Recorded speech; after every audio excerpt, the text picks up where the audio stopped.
Hello and welcome back to the Hot Lap, the series where I take on a modern story or issue from motorsports and I give you my take on it, but very, very fast. I'm going to do the whole thing in under 6 minutes, including intro, outro and titles. That's why it's called the Hot Lap.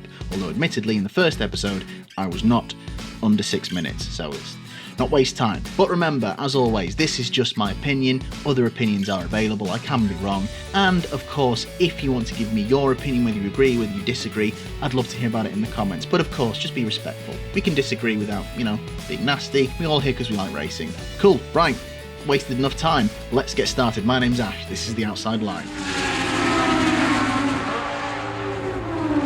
And today's Hot Lap starts with Martin Brundle. I'm recording this after the end of day 2 of pre-season testing in Bahrain. I like testing, it's nice to have one in the background, just to have the cars there. All the commentary team are kind of just, chatting. It's quite unfiltered, quite relaxed. The flip side of it being unfiltered is obviously sometimes you can say things and people will kind of go, that was a bit odd. And I'm referring into one incident particularly. This is from day 1 of testing where Martin Brundle said something about Mick Schumacher's number. His racing number that he's chosen to have on his car. I've got the quote here, and he said, "Mick Schumacher has had to take an ugly number. All of the best numbers are taken. It doesn't feel like a Formula 1 number." Now, I think we can agree that is a bit of a weird comment. Our relationship with numbers is subjective. The only meaning on numbers is the meaning that we give them. It's just a number. More modern Formula 1 drivers get to pick between 2 and 99. And that number then stays with them throughout their career. And then the champion has the choice of whether to have number 1 while they're champion or keep their number, which obviously Lewis has kept 44 throughout his time. Nico Rosberg, he did, his career was over before we actually got a chance to see if he'd have taken number 1 or not. But so, yeah, it is just a number, and it's just whatever significance you can put on it. So it seems a bit silly. However, I must confess something. Earlier in the session, before Martin had even taken his place in the commentary box, there was a shot of a Haas wing outside the garage and it had the number 47 on it. And I kind of went, I don't actually know who's taken what number from Haas yet. And then it panned up and it went, Mick Schumacher, 47 written on the garage. And my reaction was, it's a weird number. Literally, I just thought, why has he picked 47? And then, after a few seconds of thinking that, I gave my head a wobble, as the kids say. I think the kids say. And I kind of thought, what number is he supposed to pick? And it turns out the reason he's got for picking 47, pretty good one. He wanted 4. I'm not sure why he wanted 4. I think that was relating to something to do with his junior career. But yeah, he wanted the number 4 for whatever reason.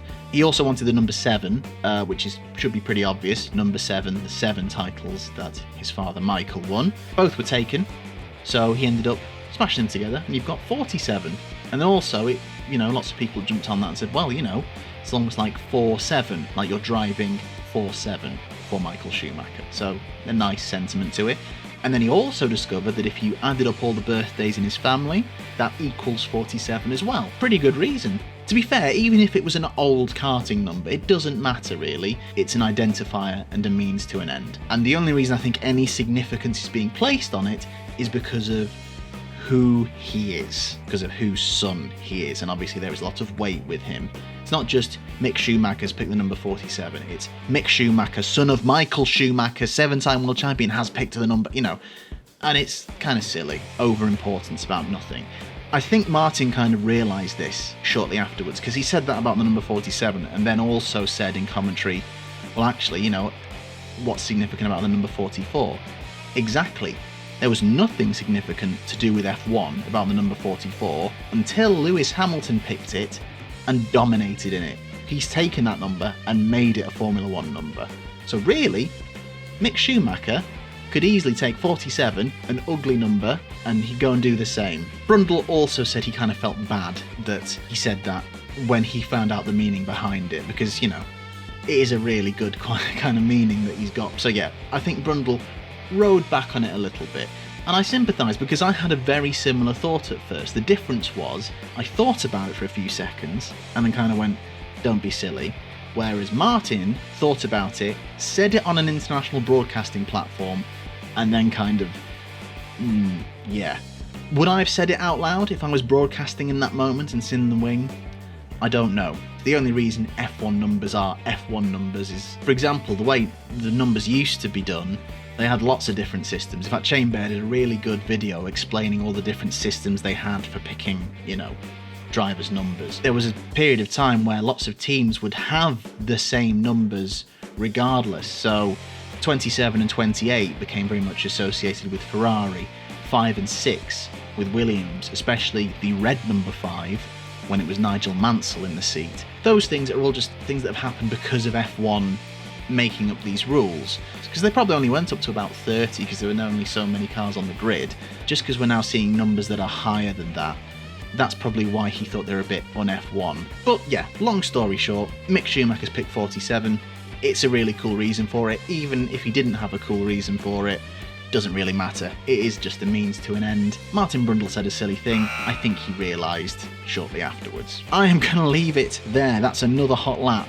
I've already recorded over 6 minutes, so hopefully I can edit under this time. Hope you enjoyed it. Remember, put your opinion in the comments. I'd love to hear what you think. Obviously, keep it respectful, whether you agree or disagree. I'd love to hear your thoughts. I hope you're enjoying this new format. I will do another hot lap very soon when, something crops up and I think, yep, let's talk about it. Oh, God. Sorry, doing these really tires me out. Speaking quickly and having to think quickly tires me out. I need to stop talking. Thanks for watching. I'll see you again soon.